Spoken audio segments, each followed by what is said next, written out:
I just signed one of my dream clients, an 8-figure brand that I actually use and buy every single year. And when I think about how this deal happened, it didn't come from a cold email, it didn't come from an ad, it came from a relationship. And that's the thing nobody tells you about growing an agency. The deals that change your business don't come from outreach. They come from people who already trust you. It took me a long time to figure that out. Early on, I was doing what everyone does, grinding cold outreach, trying to pitch my way in. But once I stopped selling and started building real relationships, everything changed. Platter's now past $250K a month and the pipeline has never been stronger. So today, I'm bringing you along for a full day, showing you how I actually build relationships with prospects, clients, and other founders live, the behind the scenes stuff that nobody shows you that actually closes deals. Enjoy this week's vlog.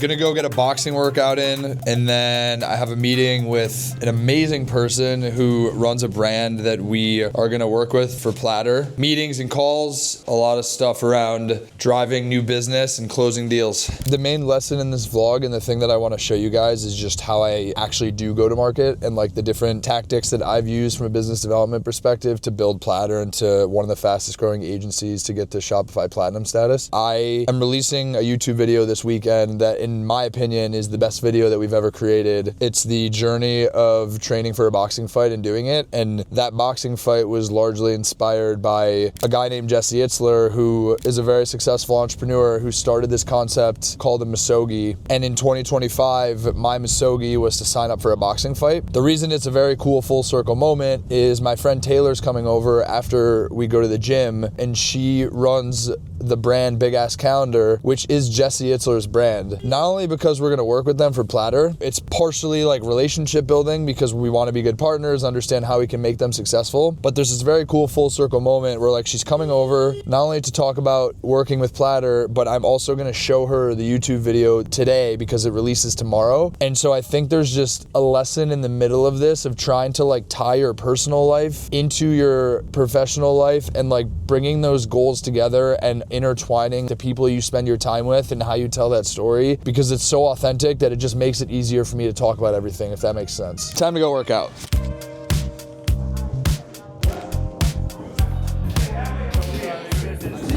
He kicked my ass for like 5 months. I'm gonna fucking murder him. He's gonna give up like 10 times today, I guarantee it.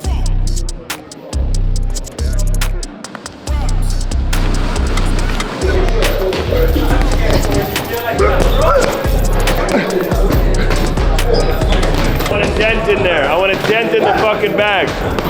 God. There you go there. Ah!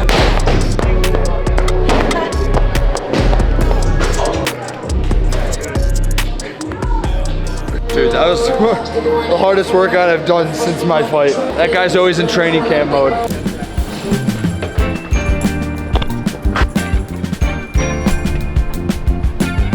That workout, my hands are shaking right now. That workout absolutely killed me. Especially if you're a founder. Like if you care about fitness, I think having a trainer is the most important thing to do because you're constantly making so many decisions every single day that the last thing you need to do is add more decisions to your plate in terms of like, oh, what am I gonna do at the gym today? Like what exercises am I gonna do, etc. Just show up and work hard. My brain is already thinking so much about like these FaceTimes and like meetings I have and things I need to do that I don't have to think about how much weight I have to put on a barbell to like do an exercise. I think I will have a trainer for the rest of my life.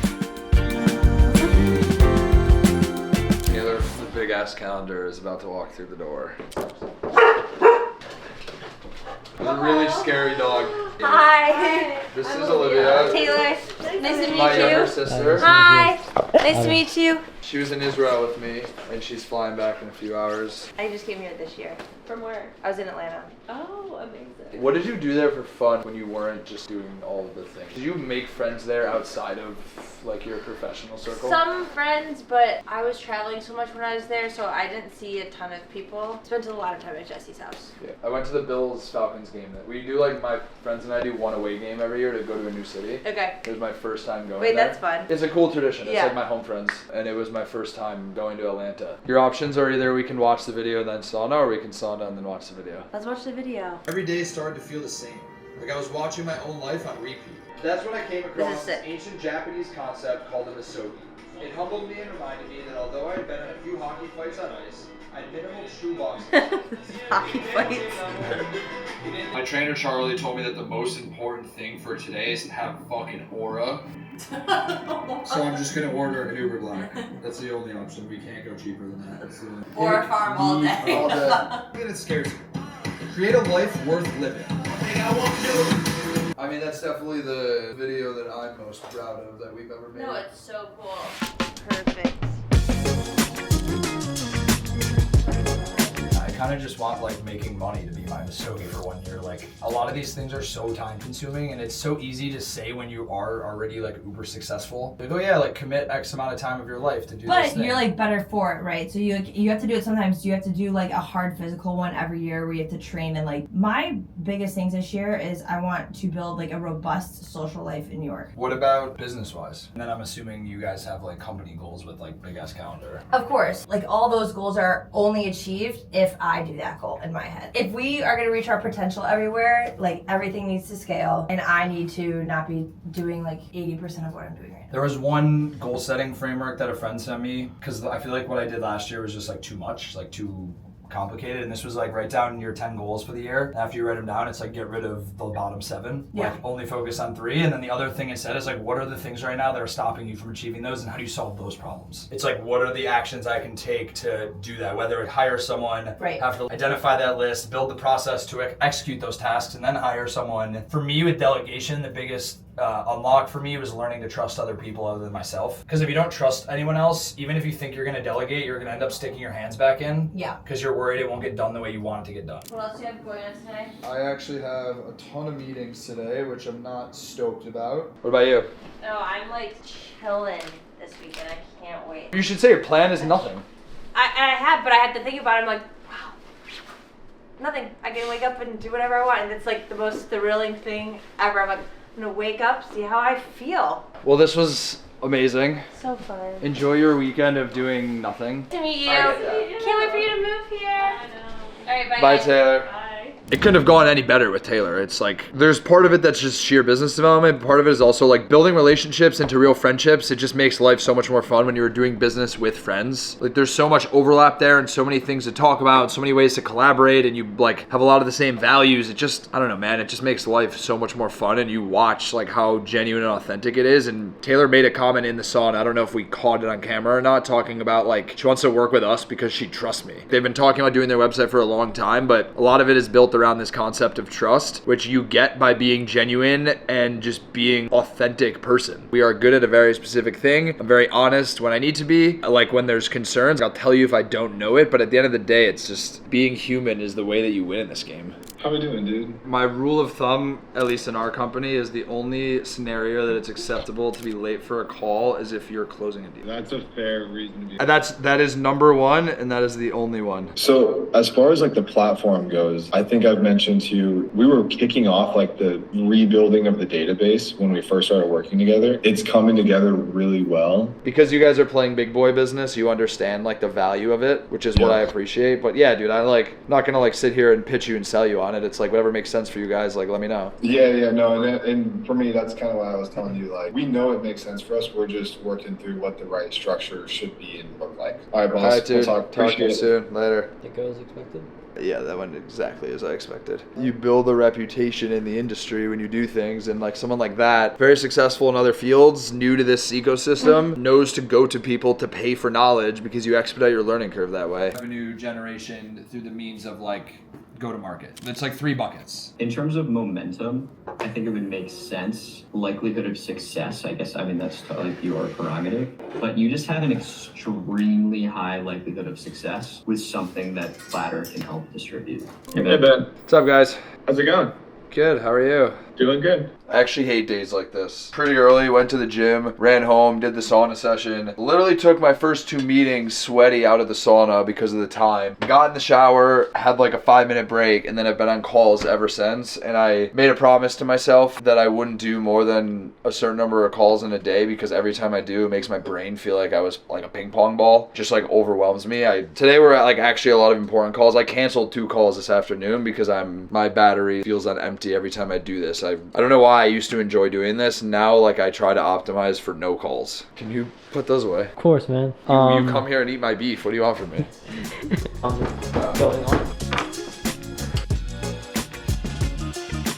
Hell yeah, Bobo.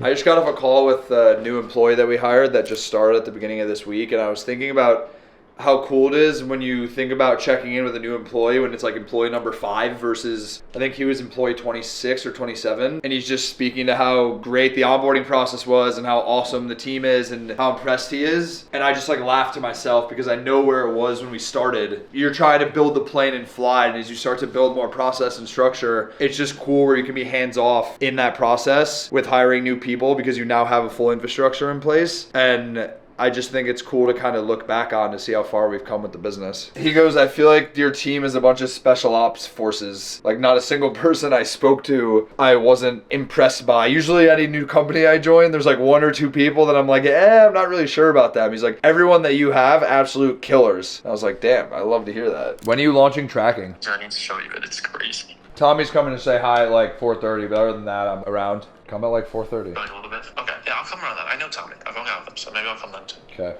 Alright, bye. Alright, see ya. What's up, dude? How are you?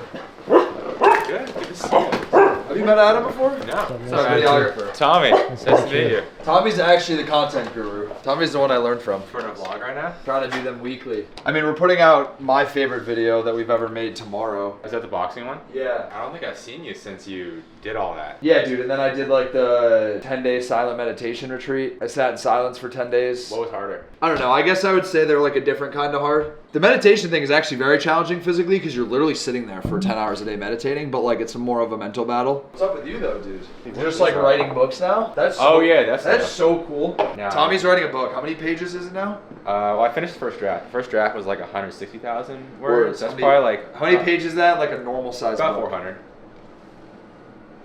Crazy. About 400. I wanted to be, because I mean that's a little too long. You're asking me, was the boxing fight hard? If you told me I had to write a 400-page book and write 1,000 words a day, that's way scarier than anything I've ever done in my life. I appreciate it. When are you hoping to launch this thing? Around end of this year. So I just finished the first draft. I am pretty much rewriting the whole thing now. Then I got to the point where the agency was just taking so much of my time. That's where most of my income comes from. So I was like, okay, I got to put some more time into this. Makes sense. Now we're getting to the point where with the agency where I don't know how much more I want to like grow it. The more I look at agency owners that are sort of at the next phase in the company, I'm not like super excited. It's not 1 + 1 = 2. To get to the next rung, because I can fully relate with even Platter. Yeah. Like to go from like a 500K agency to $1 million to like 3 million, sure, you can like follow the same path. But to get to like 5 to 10 to 20, you need so many more efficiencies operationally, maintain customer satisfaction. Like that a it's lot, like a lot of the stuff that I would have to do to get to that stage, like just does not excite me. Because then I've noticed myself even now having to get more removed from the work. And I know like the first time I was on your podcast, talking about how like I need to. Dude, it's such a cool, that's a cool like timeless piece of content that you'll forever have. Yeah, every time I'm like stressed, I just got to go back and watch that episode and be like, you know, it's going to be okay. It's fine. He came on the podcast when, I mean, how far into it were you? I think it was like 4 months after I left my job. He was 4 months into building the agency and he was just like, I don't really know. I'm just kind of figuring it out. It's a lot. And now he crushes it. Yeah, that was a very different time. I think I had like 2 contractors and I was still very hesitant to make my first hire. Adrian was trying to like beat into my head like, dude, just make your hire. Like, and how big is your team now? Just under 15 people. Yeah, gangster. Especially when you run an agency and you're good at what you do. The gravitational pull to like just get bigger and bigger and bigger, it's always there. Because people are gonna come inbound, and like if you don't say no, then you are that is the forcing function to have to. What's up, dude? What's up, bro? Look at him. Okay. Who are you? Who are you? Dude, I got the coat now. Everything's changed. And you have a muscle shirt on under there? Yes. Oh my god. This is what I wear. Trench coat with a muscle shirt. What's up, dude? I haven't seen you in a minute. I know, I haven't seen you forever. What's up? Hi. Hi. Nice to see you. Nice to see you. Thanks. What's up, Tommy? I haven't seen you in even longer. Yeah, it's been a minute. What, like 2 years? We all left. It was me and you were in that office, right? You should say to celebrate the IPO, everyone short the stock because Aura tracking is live. We only started developing it like maybe 2 weeks ago, a week and a half ago, and it's already better. It's the best mobile tracker in the world. I was telling these two, I actually talked to my therapist about you. What? It's a good hook for a clip. Because I told him every time I go somewhere, I get a text from Zach that's like, dude, stop traveling. Why are we fighting? We're not fighting. I'm just explaining. But like, I'll give you an example. My whole family is going to the Bahamas for Passover at the end of March. Like the Jew holiday. I wouldn't even think twice to pass up an opportunity to spend time with my family because it's so important to me, and when you work remote, it doesn't actually really matter where you are in the world. So I was up at 2 o'clock in the morning in Israel, like taking calls and doing shit. But I just laugh every time I think about going somewhere now. I just have Zach's voice in my head being like, why are you traveling? You should be in your office drinking Monster like on Figma. What are you doing? There's probably a through line that's correct, which is you probably travel a little too much. If there's one thing I know, it's commerce. That's like the only thing I know. And then look, imagine this on someone's workout when you're looking at it, Ben. So me and my designer took a lot of time. Take him on a walk. Oh my god, you relax. Okay. Chris, is there a means to like do the whole concept but directly in? Well, that would be if we have like a social feed or something. The idea is that's your unicorn. Yeah, but it's like the far. Yeah, I mean, dude, we could like there's that alone on its own is its own massive company, I think. I was planning on making an outro for this video that turned into my internet friend Zach reappearing for the first time in I don't know how many months, and he's building a better version of Strava. So we're just gonna say that now so you can look back on this video in a few months. This is Zach Pogrob. He doesn't like to be on camera unless it's him yelling at Strava. Dude.